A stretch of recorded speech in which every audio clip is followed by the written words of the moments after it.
Hello friends, मैं हूँ शशि सैनी और आप देख रहे हैं मेरे यूट्यूब चैनल एंड है टीचर। फ्रेंड्स, आज हम क्लास 9 का चैप्टर 4 परमाणु की संरचना जानेंगे, जो कि पार्ट 1 है। तो गाइस, सबसे पहले हम पठनीय बिंदु देख लेते हैं, जो कि हम आज पढ़ेंगे। तो फर्स्ट पर है परमाणु क्या है, सेकंड पे है परमाणु में आवश्यक कण, थर्ड पे है परमाणु संरचना का मॉडल, फोर्थ पे है परमाणु कक्षाओं में इलेक्ट्रॉन भरना, फिफ्थ पे है संयोजकता, सिक्स्थ पे है परमाणु संख्या, सेवन्थ पे है द्रव्यमान संख्या, एट्थ पे है समस्थानिक, नाइन्थ पे है संभारिक और एंड में 10th है अन्य महत्वपूर्ण तथ्य, जो कि हम हर वीडियो के एंड में जानते हैं। तो गाइस, सबसे पहले हम जो पठनीय बिंदु 1 था परमाणु क्या है वह देख लेते हैं। पदार्थ का निर्माण करने वाली सूक्ष्म इकाई जो स्वतंत्र अवस्था में नहीं रह सकती। मतलब परमाणु की परिभाषा में इस टाइप से बोल सकते हैं, परमाणु पदार्थ की वह सूक्ष्म इकाई है जो स्वतंत्र अवस्था में नहीं रह सकती। अब गाइस, दो या दो से अधिक परमाणु मिलकर अणु का निर्माण करते हैं और अणु की परिभाषा इस टाइप से हो जाती है कि पदार्थ का निर्माण करने वाली वह सूक्ष्म इकाई जो स्वतंत्र अवस्था में रह सकती है। मतलब अणु भी पदार्थ की सबसे सूक्ष्म इकाई है, बट वो स्वतंत्र अवस्था में रह सकती है। ये परमाणु और अणु के बीच में अंतर है। फिर है गाइस सेकंड पे परमाणु में आवश्यक कण।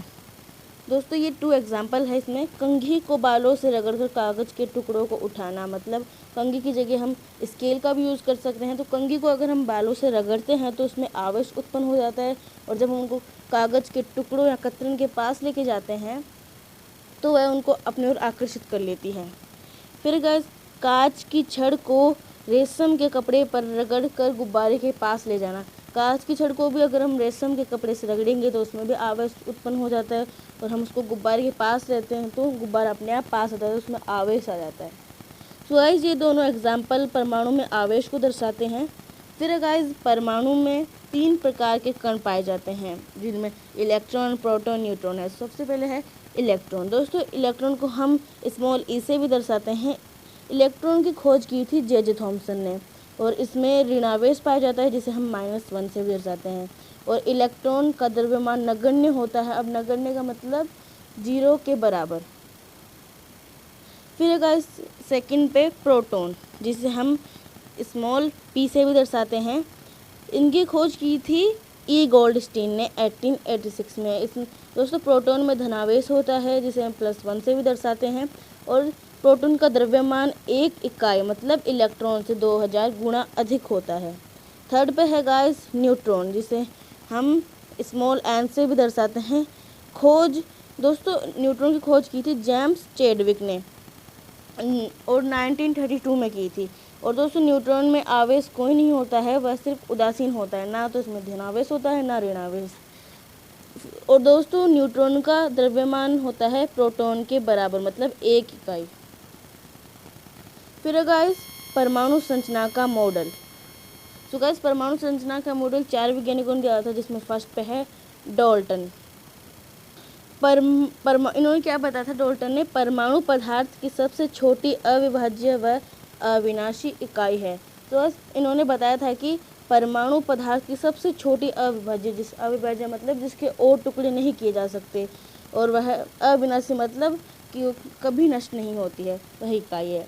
तो गाइस, अब ये जो इन वैज्ञानिकों ने मतलब बाद में अलग अलग खोज हुई, तो इनके जो इन्होंने वो मॉडल दिया था उसमें दोष पाए गए।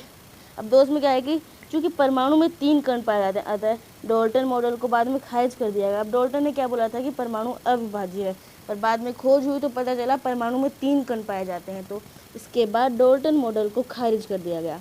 फिर गाइस जे थॉमसन, इलेक्ट्रॉन। इन्होंने क्या बताया था? इलेक्ट्रॉन मतलब ऋणावेश एक धनात्मक गोले में धंसे होते हैं। जो मतलब ऋणावेश होता है वह धनात्मक गोले में धंसे होते हैं। अब इन्होंने तो जैसे एग्जाम्पल भी दिए थे, एकदम सिंपल तरबूज में बीज। तो गाइस, जो डाल्टन मॉडल का चित्र ऊपर बना रखा है, मैंने दिखाते हैं। तो देखिए, इसमें मान लो गोल एक तरबूज है, तो उसका जो रेड कलर का जो पार्ट होता है वो तो है धनात्मक, और इसके अंदर जो ब्लैक कलर के बीज होते हैं वो होते हैं ऋणात्मक मतलब इलेक्ट्रॉन। तो ये देखिए, हमने नीचे लिखा है थॉमसन का परमाणु मॉडल। फिर है गाइस, अब इनमें भी है ना दोष पाए गए, मतलब बाद में अलग अलग खोज होती गई, तो इन जे थॉमसन के मॉडल में भी दोष पाए गए। तो क्या दोष था? ऋणावेश इलेक्ट्रॉन व धनावेश प्रोटॉन कि परमाणु व्यवस्था नहीं बताई। इन्होंने ये तो बता दिया कि इलेक्ट्रॉन एक धनात्मक गोले में धंसे होते हैं, पर उन्होंने इनकी व्यवस्था नहीं बताई। फिर है गाइस रदरफोर्ड मॉडल। और गाइस जो जे थॉमसन थे उनको 1906 में नोबेल पुरस्कार भी दिया गया था। फिर है गाइस रदरफोर्ड मॉडल। परमाणु के अंदर बीच में केंद्रक नाभिक होता है तथा इलेक्ट्रॉन केंद्र के चारों ओर चक्कर लगाते हैं। जो रदरफोर्ड उन्होंने क्या बताया, परमाणु के अंदर बीच में केंद्रक होता है जिसे नाभिक नाम दिया गया, और तथा इलेक्ट्रॉन केंद्रक के चारों ओर मतलब नाभिक के चारों ओर चक्कर लगाते हैं। तो इन्होंने नाभिक की खोज किस टाइप से की, अल्फा कणों की बौछार एक सोने की पन्नी पर करवाकर परमाणु केंद्र की खोज की। मतलब एक सोने की एक पन्नी ली जिसके बीच में धनावेश था और अल्फा कणों में धनावेश होता है, तो उन्होंने इसकी बौछार करवाई। तो जो बीच का एक पॉइंट होता है जो धनावेश था, उसके आसपास के कण तो ऐसे हल्के से विचलित होकर चले गए, और एक कण ऐसा था जो एकदम 360 डिग्री पे विचलित होकर वापस उसी दिशा में घूम गया। इसी टाइप से इन्होंने केंद्र की खोज की जिसे नाभिक नाम दिया। फिर गाइस जैसे डाल्टन और जे थॉमसन के मॉडल में भी दोस्त थे, इसी टाइप से रदरफोर्ड के मॉडल में दोस्त पाया गया। तो इनका दोस्त क्या था कि इस मॉडल से परमाणु की स्थिरता स्थायित्व का ज्ञान नहीं होता है, क्योंकि इलेक्ट्रॉन केंद्र के चक्कर लगाते समय ऊर्जा का उत्सर्जन करते हैं, जिससे इलेक्ट्रॉन की ऊर्जा में लगातार कमी आकर इलेक्ट्रॉन केंद्रक में गिर जाना चाहिए, जबकि ऐसा होता नहीं है। तो इस मॉडल में परमाणु की स्थिरता मतलब स्थायित्व का भी ज्ञान नहीं होता है। और उन्होंने बताया उसके अकॉर्डिंग क्या होता है कि इलेक्ट्रॉन अगर केंद्र के चक्कर लगाते हैं उसकी ऊर्जा तो नष्ट होती है, तो वो सीधा नाभिक में आकर गिर जाना चाहिए, बट ऐसा होता नहीं है, इसलिए इसके मॉडल को भी बाद में खारिज कर दिया गया। फिर है गाइस नील्स बोर का मॉडल। और गाइस जो रदरफोर्ड थे उनको भी 1908 में नोबेल पुरस्कार दिया गया था। फिर है गाइस नील्स बोर, यह सबसे सफल मॉडल था। मतलब 3 model, Dalton model, J Thomson model, Rutherford model के बाद में नील्स बोर मॉडल सबसे सफल मॉडल था, जिसे हम आज पढ़ते आ रहे हैं। परमाणु में इलेक्ट्रॉन केंद्र के चारों ओर निश्चित मार्ग पर चक्कर लगाते हैं, जिसे कक्षाएं कोश का या ऊर्जा स्तर कहते हैं। मतलब परमाणु में इलेक्ट्रॉन केंद्र के चारों ओर एक निश्चित मार्ग, मतलब उनका मार्ग निश्चित होता है, उस पर वे चक्कर लगाते हैं, जिसे कक्षा कोश या ऊर्जा स्तर कहते हैं। परमाणु के कक्षा को KLMN या 1 2 3 4 से दर्शाते हैं। और गाइस नील्स बोर को भी 1922 में नोबेल पुरस्कार मिला। दोस्तों ये तीनों वैज्ञानिक J Thomson, Rutherford, Niels Bohr को नोबेल पुरस्कार दिया गया। दोस्तों नोबेल पुरस्कार विज्ञान का सबसे बड़ा पुरस्कार है। फिर है गाइस परमाणु कक्षा में इलेक्ट्रॉन भरना। दोस्तों इलेक्ट्रॉन मतलब ऋणात्मक। कक्षा में इलेक्ट्रॉन बोरबरी के नियम स्कीम से भरे जाते हैं। दोस्तों जो बोरबरी नियम या स्कीम है वो कक्षा में इलेक्ट्रॉन भरने की स्कीम है। जो बोरबरी 2 वैज्ञानिक थे उनके नाम पे रखा गया है। तो एक कक्षा में अधिकतम इलेक्ट्रॉन 2n² से भरते हैं, जहां n कक्षा ऊर्जा स्तर जैसे K2, L बराबर 8, M बराबर 18, N बराबर 32 मान। दोस्तों ये एक मतलब एक कक्षा में अधिकतम इलेक्ट्रॉन 2n² एक सूत्र है, इसके अकॉर्डिंग बढ़ते। जैसे यहाँ पे परमाणु का चित्र है कक्षा ऊर्जा स्तर।